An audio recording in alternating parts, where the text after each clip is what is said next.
हर सप्ताह एक नई पत्नी। एक समय मेघालय में स्मित नाम के एक छोटे से शहर में एक व्यापारी रहता था। आय का एकमात्र साधन उसकी एक दुकान थी। उसका इकलौता बेटा बेयन अभी बड़ा हो रहा था। वह वशिष्ठ और स्नेहिल स्वभाव का था। वह अभी इतना बड़ा नहीं हुआ था कि अपने बारे में स्वयं निर्णय ले सके। व्यापारी विदुर था। उसकी पत्नी अपने बेटे को जन्म देने के बाद ही चल बसी। व्यापारी दिनों दिन वृद्ध होता जा रहा था और उसे हमेशा यही भय लगा रहता था कि पता नहीं कब उसकी सांस रुक जाए। इसलिए एक दिन अपने बेटे को बुलाकर कहा, बेयन, मेरे प्रिय पुत्र, वह दिन कभी भी आ सकता है जब मैं अचानक संसार से विदा ले लूं।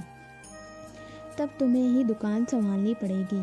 जो भी हो, जब तक तुम कड़ी मेहनत नहीं करोगे तब तक खाने पीने भर आमदनी नहीं हो पाएगी। मैं चाहता हूँ कि तुम्हारा जीवन सुखी हो, इसलिए तुम्हें वादा करना होगा कि तुम मेरे 3 वचन का पालन करोगे। क्या तुम कर पाओगे? अवश्य पिता, आज्ञाकारी बेयन ने कहा। कहिए, मुझे क्या करना पड़ेगा? पहला, घर और दुकान के बीच धूप में नहीं चलना। दूसरा, दैनिक भोजन में केवल चावल खाना। और तीसरा, जब तुम विवाह करो तो हर सप्ताह एक नई पत्नी ले आना। उसके पिता ने प्यार से कहा। एक कर्तव्यपरायण बेटे की तरह बेयन ने पिता के तीनों वचनों के पालन की स्वीकृति दी, किंतु वह किम कर्तव्य विमूढ़ था। उसने कहा, पिता, मैं आपके सभी वचनों का पालन करूँगा, किंतु मुझे समझ में नहीं आता कि इससे मुझे कैसे सहायता मिलेगी। वक्त तुम्हें सब कुछ बता देगा मेरे पुत्र, व्यापारी ने कहा। अभी चिंता करने की जरूरत नहीं है। व्यापारी अधिक दिनों तक जीवित नहीं रहा। एक दिन दुकान से लौटते ही उसकी मृत्यु हो गई। प्रथा के अनुसार उसका अंतिम संस्कार संपन्न कर दिया। बेयन अब बड़ा हो चुका था। उसे पिता को दिए तीनों वचन याद आ गए। घर और दुकान के बीच धूप में नहीं चलना। बेयन को समझ में नहीं आया पिता का तात्पर्य क्या था। दुकान घर से बहुत दूर नहीं थी, इसलिए घर से दुकान तक पूरी गली में उसने चंदवा लगा दिया। इससे पूरी गली में घर से दुकान तक छाया हो गई और दिन में किसी भी समय उसे दुकान तक धूप में जाना नहीं पड़ा। उसे चंदवा के निर्माण पर काफ़ी धन खर्च करना पड़ा, इसलिए बेयन के दोस्त इस फिजूल खर्च पर उसका मजाक उड़ाने लगे। बेयन सिर्फ इतना ही कहता, लेकिन मैंने पिता को वचन दिया था। उसे पिता का दूसरा वचन याद आया, दैनिक भोजन में सिर्फ चावल खाना। बेयन को इसका पालन करना अधिक मुश्किल नहीं लगा, यद्यपि कुछ दिनों के बाद वह इससे उबने लग गया। कभी उसके दोस्तों ने उसे अपने घरों में भोजन पर निमंत्रित किया, लेकिन उसने मना कर दिया।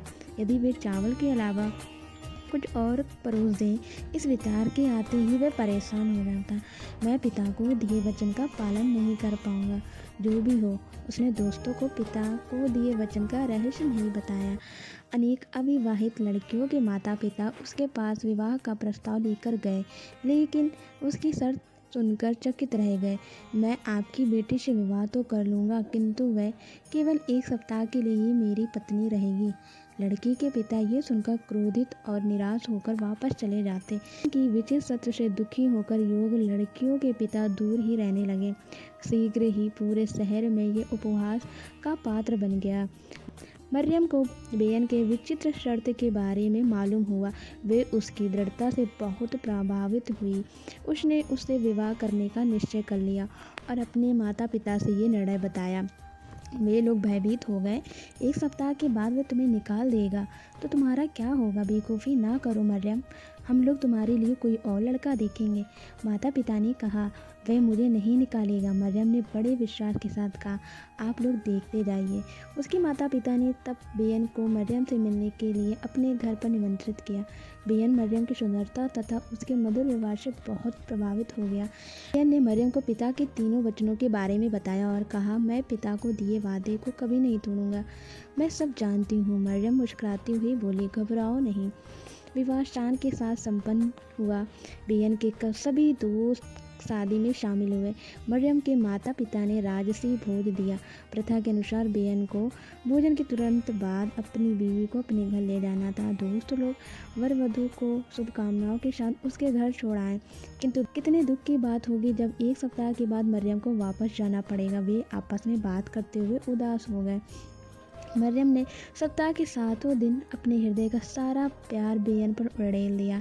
7वें दिन दुकान से वापस आने पर बेयन परेशान सा दिखाई पड़ा। मरियम ने देख लिया, लेकिन वह घर का सारा काम इस तरह करती रही मानो कुछ नहीं हुआ।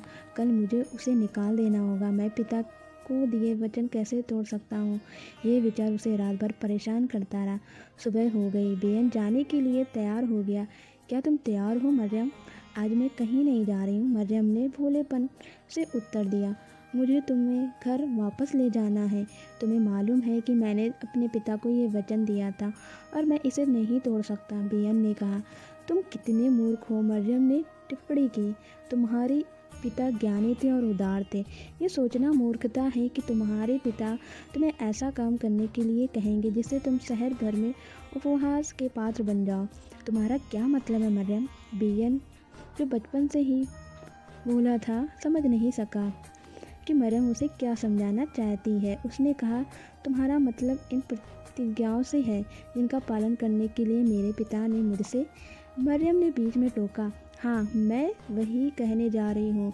जब उन्होंने ये कहा कि तुम्हें धूप में दुकान पर नहीं जाना चाहिए, तब उसका मतलब था कि तुम्हें सूर्योदय से पहले अपनी दुकान खोल देनी चाहिए और सूर्यास्त के बाद उसे बंद कर घर लौटना चाहिए।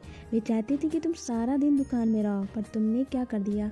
तुमने घर से दुकान तक पूरी गली में चंदवा लगा दिया और कितना सारा धन बर्बाद कर दिया। तुम भी कितने मूर्ख निकले। मरियम थोड़ी देर के लिए रुकी, फिर बोली, उन्होंने कहा केवल चावल ही खाना चाहिए, ठीक है ना? वे चाहती थी कि तुम्हें ज़रूरत के अनुसार ही खाना चाहिए। भोजन के लिए अनशन खाने की बुरी आदतें नहीं डालनी चाहिए। जब तुम्हारी दोस्तों ने भोजन करने के लिए निमंत्रित किया, तब तुमने स्वर्गीय पिता के नाम पर उनका निमंत्रण ठुकरा दिया। भगवान उनकी आत्मा को शांति प्रदान करे। अब बेयन उस पर ध्यान से नज़र डाले, ये जानना चाह रहा था कि वह तीसरे वचन के बारे में क्या कहेगी। मरियम ने समझाया, तुम्हारे पिता सिर्फ ये बताना चाहते थे कि तुम अपनी बीवी को बहुत प्यार से रखो। यदि तुम अपनी पत्नी को उतनी ही प्यार से हर रोज़ देखो जैसे तुमने पहले दिन देखा था, तो वह रोज़ तुम्हें नई पत्नी की तरह दिखेगी। बेयन खुशी से मुस्कुरा पड़ा। मरियम, तुम तो मेरी कल्पना से भी अधिक बुद्धिमती हो। ठीक है, मैं अब तुम्हें कभी भी तुम्हारे घर वापस नहीं भेजूंगा और तुम हमेशा के लिए मेरी प्यारी पत्नी बनी रहोगी। बेयन और मरियम 8वें दिन से प्यार और सुख से सदा एक साथ रहने लगे। दोस्तों, तो बताइए आपको ये कहानी कैसी लगी मरियम और बेयन की? अच्छी लगी तो प्लीज़ कमेंट करके बताइएगा और लाइक कीजिएगा वीडियो को एंड अपने सभी दोस्तों के साथ शेयर कीजिएगा।